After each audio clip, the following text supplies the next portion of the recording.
ஆதியாகமம் 39 அதிகாரம். யோசேப்பு எகிப்துக்கு கொண்டு போகப்பட்டான்.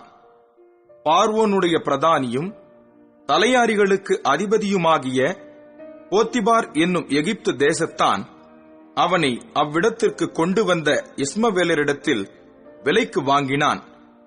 கர்த்தர் யோசேப்போடே இருந்தார். அவன் காரிய சித்தியுள்ளவனானான். அவன் எகிப்தியனாகிய தன் எஜமானுடைய வீட்டிலே இருந்தான்.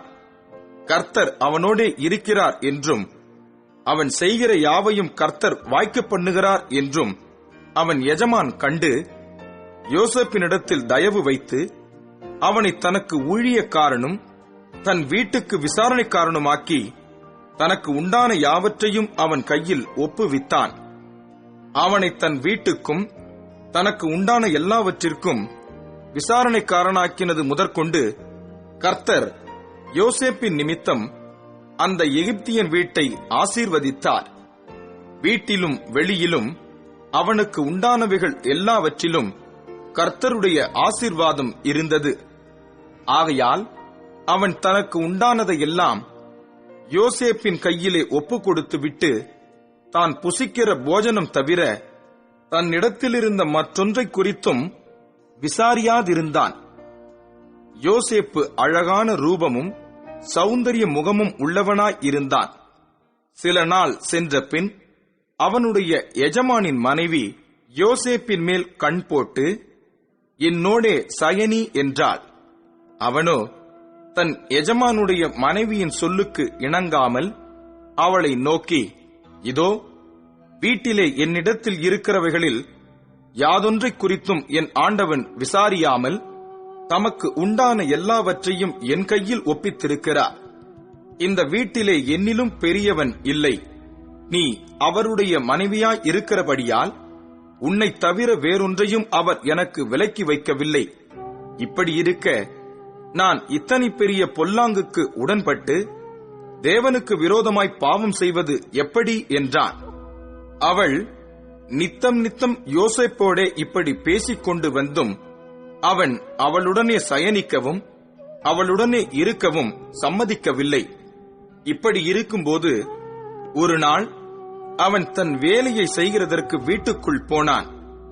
வீட்டு மனிதரில் ஒருவரும் வீட்டில் இல்லை. அப்பொழுது அவள் அவனுடைய வஸ்திரத்தை பற்றி பிடித்து, என்னோடே சயனி என்றாள். அவனோ தன் வஸ்திரத்தை அவள் கையிலே விட்டு வெளியே ஓடிப்போனான். அவன் தன் வஸ்திரத்தை அவள் கையிலே விட்டு வெளியே ஓடிப்போனதை அவள் கண்டபோது அவள் தன் வீட்டு மனிதரை கூப்பிட்டு, பாருங்கள், எபிரெய மனுஷன் நம்மிடத்தில் சரசம் பண்ணும்படிக்கு அவனை நமக்குள் கொண்டு வந்தார். அவன் என்னோடே சயனிக்கும்படிக்கு என்னிடத்தில் வந்தான். நான் மிகுந்த சத்தமிட்டு கூப்பிட்டேன். நான் சத்தமிட்டு கூப்பிடுகிறதை அவன் கேட்டு தன் வஸ்திரத்தை என்னிடத்தில் விட்டு வெளியே ஓடிப்போய்விட்டான் என்று சொன்னாள். அவனுடைய எஜமான் வீட்டுக்கு வருமளவும் அவனுடைய வஸ்திரத்தை தன்னிடத்தில் வைத்திருந்து அவனை நோக்கி, நீர் நம்மிடத்தில் கொண்டு வந்த அந்த எபிரெய வேலைக்காரன் சரசம் பண்ணும்படிக்கு என்னிடத்தில் வந்தான். அப்பொழுது நான் சத்தமிட்டு கூப்பிட்டேன். அவன் தன் வஸ்திரத்தை என்னிடத்தில் விட்டு வெளியே ஓடிப்போனான் என்றார்.